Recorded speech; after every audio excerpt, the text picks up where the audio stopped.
जैसो सबरी के घर सीना में आ गए।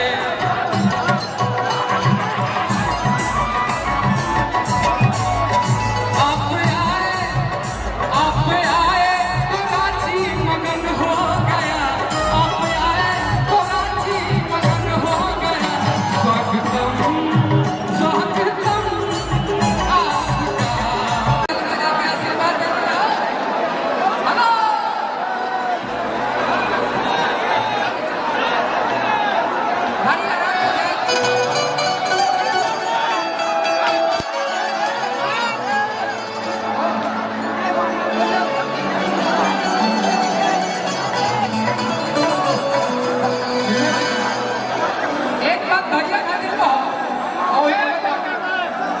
करिया मैया कि तोहरा दुआरिया गोड़वा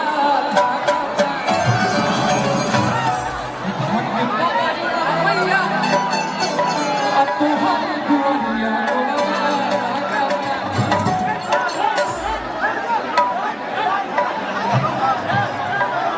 अब पवन भैया कि दुआ साही हंसै है मैया गोड़वा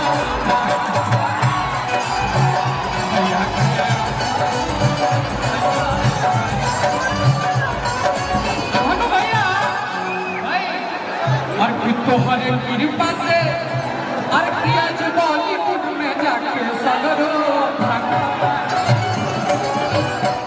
तब पवन भैया के दुआ सही है भैया गोड़ा भैया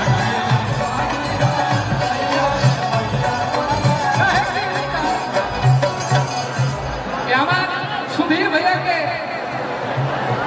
आश्रय भैया के मंच में जरूर है भैया कहले तो मैं बात नहीं गाना गाऊंगा लेकिन जरूर आऊंगा इसलिए कि आप आए तो कहे कहे चमन हो गया। कि आप आए तो कहे कहे चमन हो गया। अरे कि आप आए तो कहे कहे चमन हो गया। स्वागतम स्वागतम आपका स्वागतम स्वागतम स्वागतम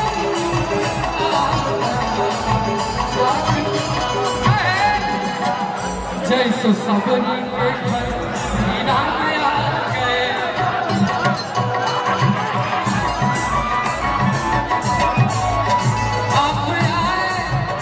आप आए तो रांची मगन हो गया।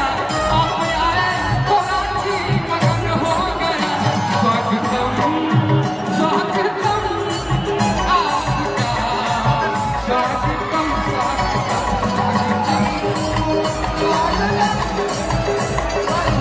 भाई बोलो जैसे जैसे वही खाली हकिए से अरे कि आगा में भइले जे कर जनवा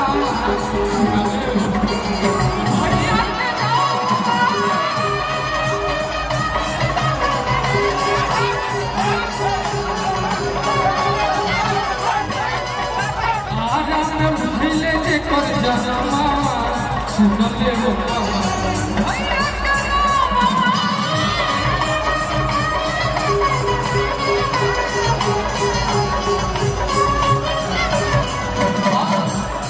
बहुत भैया आपके समक्ष खड़ा होला से चाहे तो कलाकार कितना छोटा हो आपके समक्ष खड़ा हो जाने से कलाकार के होगा बढ़ जाना। हम यही जाने इनका बात भोजपुरी ना खत्म प्रेम से हो